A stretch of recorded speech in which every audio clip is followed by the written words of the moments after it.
धनबाद के एशियन जलान अस्पताल में शुक्रवार को परिजनों ने बवाल काटा। इलाज में लापरवाही का आरोप लगाया। 8 जनवरी से धनबाद के हाउसिंग कॉलोनी के रहने वाले निर्दोष जलान अस्पताल में भर्ती हैं। उनकी स्थिति गंभीर है। फिलहाल उन्हें वेंटिलेटर पर रखा गया है। शुक्रवार की सुबह जब परिजन मरीज का हालचाल लेने पहुंचे तो डॉक्टर ने बताया कि जो इंजेक्शन लगाना है वो नहीं है। परिजनों ने जब इंजेक्शन बाहर से लाकर देने की बात कही तो स्वीकार करने से मना कर दिया। जब मैनेजमेंट से बात की गई तो मैनेजमेंट ने बाहर से दवाई का इस्तेमाल करने से रोक दिया। परिजनों ने जब नाराजगी व्यक्त की तो अस्पताल से मरीज को निकाल देने की धमकी दी गई। परिजन काफी आक्रोशित थे। अस्पताल प्रबंधन पर लूटने का आरोप लगा रहे थे। एक इंजेक्शन लिखा जो कि इनके पास नहीं था, लेकिन मेरे घर पे था, मैं वो लाके दे रहा था इनको, इन्होंने मना कर दिया।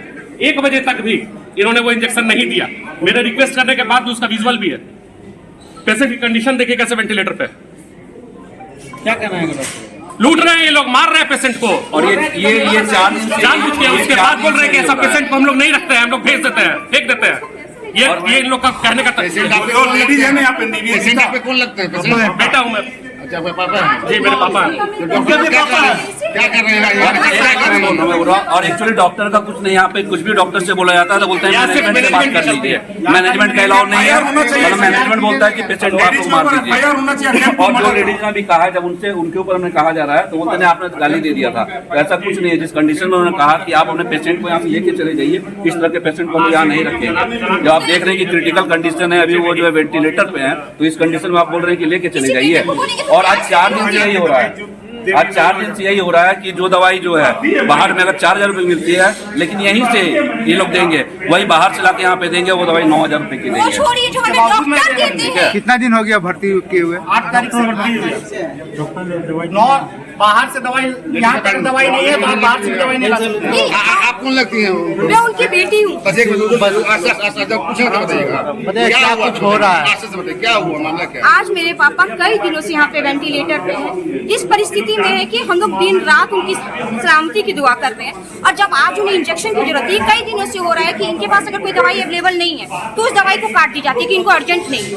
उससे पहले आप 5 मिनट पहले हमें कह रहे हैं कि ये दवाई हमें चाहिए जो आपके पेशेंट को लगानी है, लेकिन आपके यहाँ नहीं है तो हमें नहीं लगानी, कोई दिक्कत नहीं, रहने दीजिए। आज भी ऐसा ही हुआ कि 10 बजे उन लोगों ने कहा कि एक दवाई है हमें चाहिए। यहाँ हम देखने गए, वो दवाई हमें नहीं मिली। जो दवाई की कीमत 300-400 वो 8000 9000 में भी दे रहे हैं, हम उसके बाद भी तैयार है।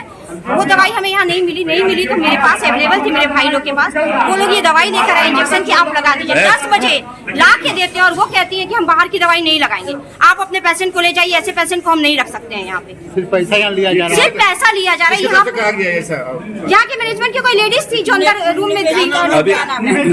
निवेदिता जी नाम है और मर्डर का केस होना चाहिए। जिंदा आदमी को मार रही है। जब गुस्से में हम भाई के मुंह से कुछ भी आप लोग गाली देंगे तो हम क्या करेंगे? जिसका पेशेंट भर्ती है, जिसके पिता भर्ती है, उससे पूछिए ना उसके दिल पे क्या बीत रही है। किसी को शौक है कि उस हॉस्पिटल में गाली देगा जहाँ उसके पापा रहे। और सर हम लोग देखिए जैन समाज चाहते हैं, ठीक है, तो हम लोग तो ऐसे ही जो है गाली गलौज और लड़ाई झगड़े नहीं कर रहे हैं। जो दवाई दे रहे हैं वही दवाई हम लोग यूज कर रहे हैं। धनबाद से ब्यूरो रिपोर्ट।